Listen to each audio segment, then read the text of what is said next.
I decided to take a few days and work on my tiny house. It's around Thanksgiving now. Came down to my parents' house where I am working on this project, and me and my wife decided to stay for a few days after Thanksgiving.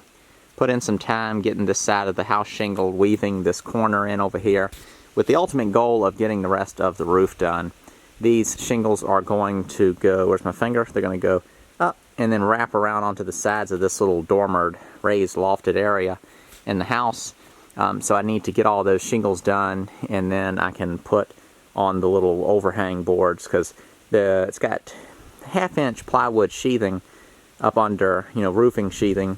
And then on the edges, for those of you who are new or haven't seen much in a while, that's what I did.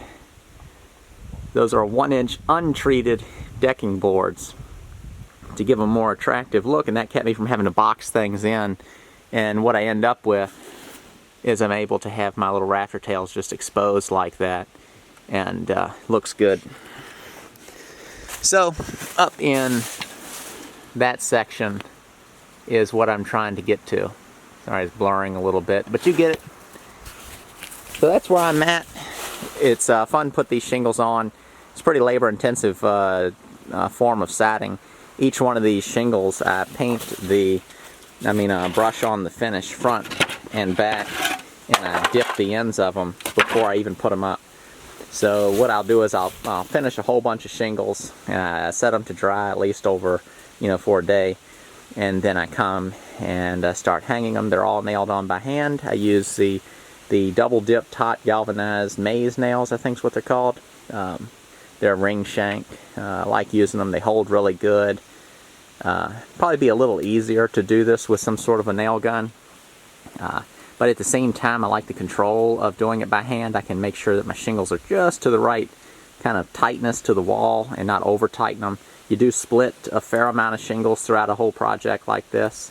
But I mean, look at the way that looks. Let me move this stick right here. You don't have to agree with me, but I think that is a very, very handsome look. I really like the color of my trim that I chose. It's gotten a little mildewy right there, but overall this paint has held up excellently. I do need to come in and paint my, I never painted my, window glazing compound, but I love the way these shingles look. These are hand split shingles. It's cedar. It's a western red cedar, I guess. I bought these at Lowe's. It's a special order. They come in bundles that I believe will cover 25 square feet each, but that of course is depending on whatever reveal you do. My reveal, this is my little stick for keeping up with things, and I kind of stagger things, but on average it's around 5 inches. I think normally you're about 6 or 7, but since this is a smaller structure, I kind of wanted to reduce the reveal on the each row of shingles to where the scale was appropriate to the size house. Even things like some of these really big wide shingles, I mean, they're nice, but they're so big looking compared to this house. I think when you get into a section, kind of like this, where they're all about that size, I like that the most. But I'm not too worried about it. I think overall it looks great. Real happy with it. Here's my little scaffolding setup. So I've got 2 ladders, and as long as you've got the same brand ladders, pretty much, even if you have different height ladders, the rungs are the same height. So you can make little scaffolding between them, and it's just me on there. It's not doing a lot of work, just kind of standing on them. And it's way easier and I think safer than just standing on one ladder and reaching and everything. I'll give you a peek on the roof. One hand in this. No handing it. Okay, here we are up on the roof. So this area has just had black paper on it for quite a while now, a couple years. This is new paper. I change the paper out every so often. My dad will let me know that the paper's looking a little rough, and I'll come down here and add another layer. There's probably 8 layers of black paper on this. And then this part of the roof has been roofed already. This is just corrugated steel, galvanized, and I like what it's starting to do. It's starting to gray out. You probably can't tell that from the video as much. You can tell right there pretty good. But it's extremely shiny at first, and then after a couple years it starts to kind of get flatter. It's not as reflective, and I think that's when it looks its best, kind of like just a galvanized bucket. Up under here, you can see this is under the overhang, so it hasn't had as much exposure to the rain. You know, it's much more reflective. And here's an interesting thing that happens. That is from where water is dripping off the black paper, and it reacts with it and rusts it. And, you know, looking at that, some people would be bothered by that, but I don't really mind. You know, it would take a long time for this to rust through this steel, and I could replace just that little section right there if I wanted. It only goes from about here to here, but I don't mind it. You can see they're on each corner. Pretty much anywhere where the water has dripped off of the black paper, it rusts it, or just reacts with the galvanizing. I'm not sure why. You know, this is just the tar paper. So, but it's just the way it is. So that's about it. I'll go ahead and just show you inside the house for those of you who haven't seen it before. Here's what I call the front of the house. So that's the front door, and then you can see there's a little gable in the roof, stained glass window, and that's also like an additional little small lofted area where you can keep stuff, or somebody could sleep up there on a little mattress or something. Got some good sized windows, a lot of windows in this house. You can see all the way down the side, pretty much the whole little living room area. That's my front door, and the finish is held up excellent on this door. Of course, I keep the door open so the door stays inside the house at all times, just to where it doesn't have, you know, light on it or anything. Luckily, this is sort of the shaded side of the house, so the light stays off that door. But it really wouldn't be a problem anyway. That's solid stain, Olympic solid stain, and then the doors are treated with spar varnish. So we'll zoom in on the door and let you see it. And I did a video about making this door if y'all would like to take a look at it. But it is cherry panels. I glued them up, and then the panels I carved them, and so it starts out kind of dense, and I fade out the carving. And then I did coats of real thin coats of paint. So I did this sort of like a dry brush sort of technique, and sort of faded it out to where it would look a little darker to make it look even denser with the carvings, and faded it out as I went up, and then coated the doors with spar varnish. So that's a UV exterior grade finish. And then I wanted some sort of a little peephole to give a nice detail to this upper panel in the door, and from the inside that opens up. And I'll show you that in a second, but it's a little catch. So this is just a piece of sheet steel. It's about a 1/16 thick, and just cut. And then there's a little piece that's welded to where you don't see any wood in here. And then there's another one of these on the inside, and it's just bolted on and with some hinges. So I think it's a nice little metal detail to things. There's the inside. Let's take a look at that door piece first. So that's also kind of why I wanted that detail. When you're inside the house, you know, that little root beer colored glass, it's a little more brown than it looks in the video. But you can see this is just a little catch. So I made that out of copper. That goes in there. And then all this is just soldered on this side. So just a real simple little hinge. I just wrapped stained glass foil around the edges, and then took some I don't know, it's not piano wire, but it's just brass wire. It looks like piano wire around the edges. Soldered that onto the foil, so it gives a nice little sturdy, thick edge. But yep, that's that. Sorry I didn't have this video planned if I'm kind of mumbling a little bit, not knowing what to say. But there's the rest of my shingles. That's all I have left. Except, well, these are the ones that I have finish on. So this is where I usually do my finishing. Got that black paper down. I'll come in here, use a paint tray, dump some finish in there. I dip the end, then I brush it up the front and the back, and the edges, and stack them up in here, and then they dry. And I usually like to get a bunch of them finished before I leave, and then the next time I show up I've got a lot of shingles to work with. And that looks like a lot of shingles piled up, but you burn through these pretty quick. I think I need to probably order, I'll probably order 3 more bundles of these. I can't remember how much the bundles were. I think they're about 30 something a piece, 30 to 40 a piece. They could be less. I think the sawn one's about $25 to $30 for a bundle this size. There's about 5 shingles laying on top of that, but that's about what a bundle looks like. So here's the rest of the house. So layout wise, that's the shower. Bathroom will be right here. Kitchen will be right here. And then this whole area I'm standing in will be sort of a living room. Then there's the loft up there. And I like how having the ceiling kind of vaulted like that up in the lofts. It's a common thing people do. Makes it so much nicer than if I would have stuck with the same 45-degree pitch all the way through. It would have been a lot less clearance. So it gives room to have those windows, so it'll be nice and bright up, and it makes it so much bigger. And it makes it to where you can utilize the space all the way to the walls a little better. But I did like how I dropped back to that the same pitch as where I'm standing.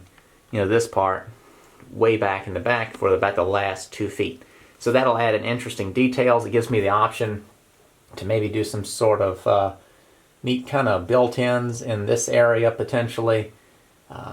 I like having the stained glass. That'll add a nice little colors and stuff.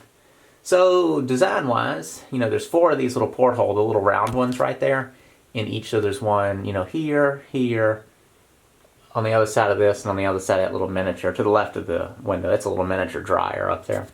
And then I did this design at one end of the roof, and this design at this side. So this is the front of the house, and so, sorry, I'm having some focus issues. That's supposed to be sort of like I guess it's supposed to be the sun, and then that is supposed to be the moon.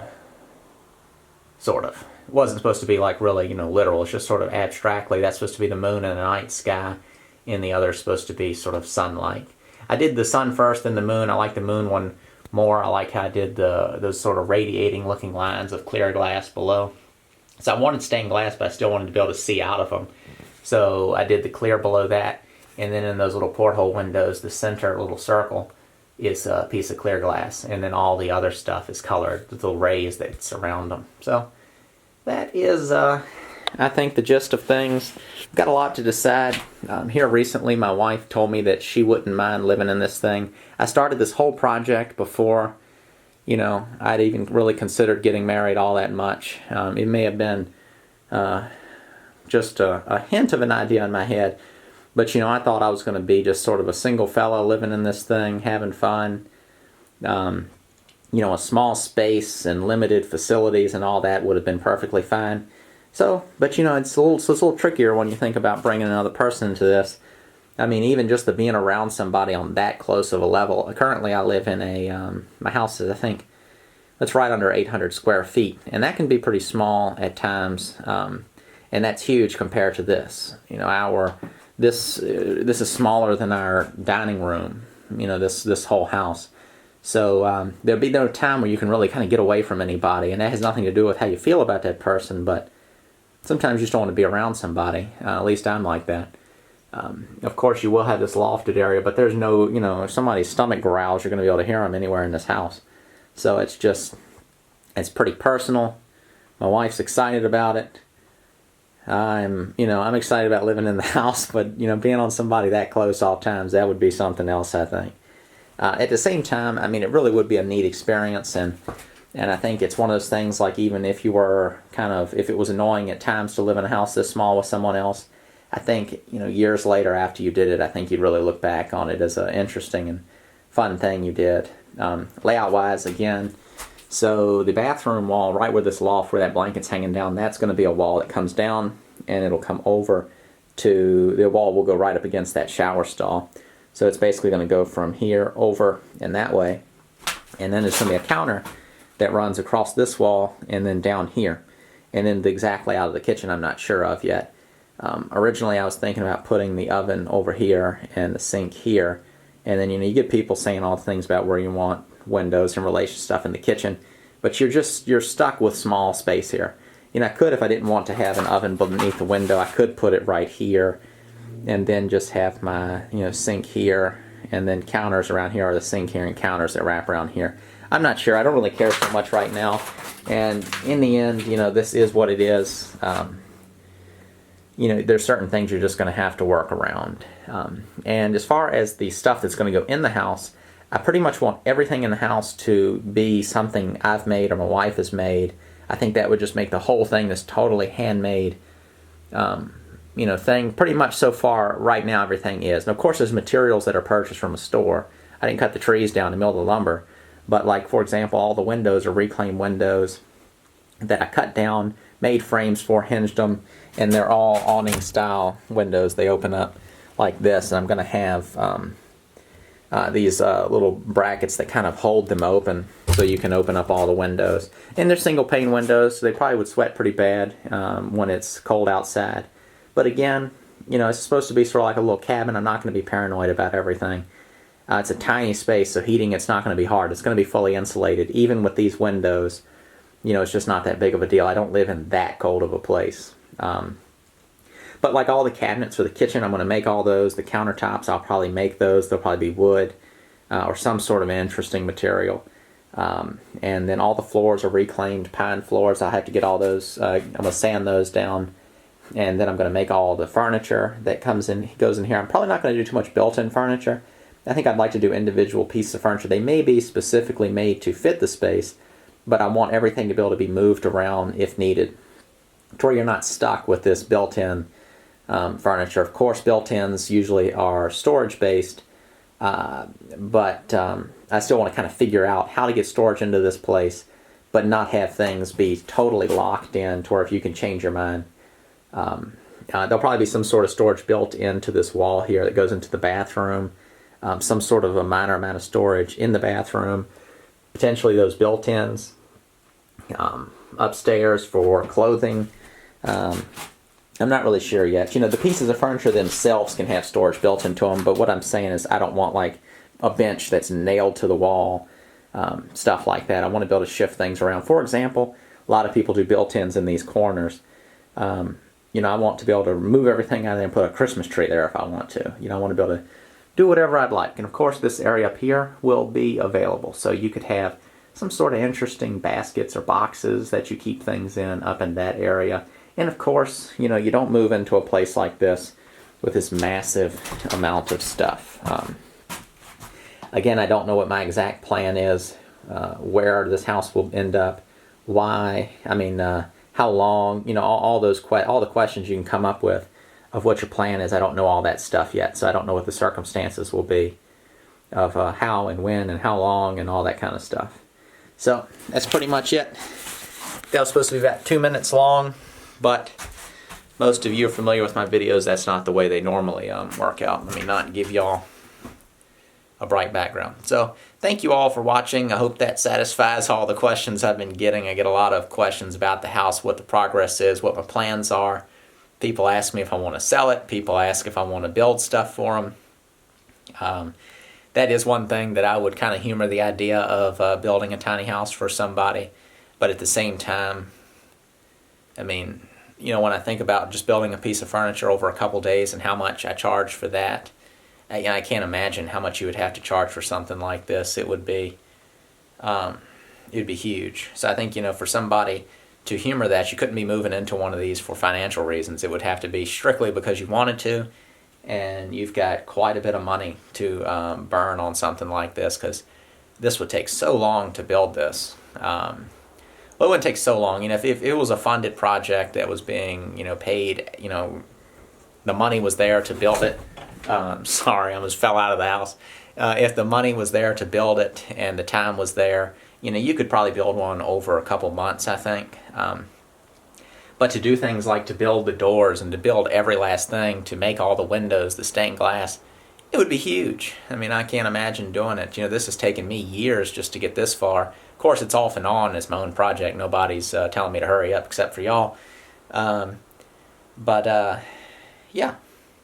But it's still fun to get those messages, and sometimes they go on for a couple emails before the person realizes it's not a good fit for them as far as having me make them something. But that's all. Way too long. Thank you all for watching. Hopefully I'll have more updates on this house for you soon. Be sure to check out all my channels. I've got the Homestead Craftsman, Square Inch. That's the one I post these tiny house videos on, and then Homemade Home, and lots of different types of videos on those channels. And I've got a website, thehomesteadcraftsman.com, Instagram, Facebook, all that. Just check the links below, and you can click on what you'd like to click on. Thanks for watching.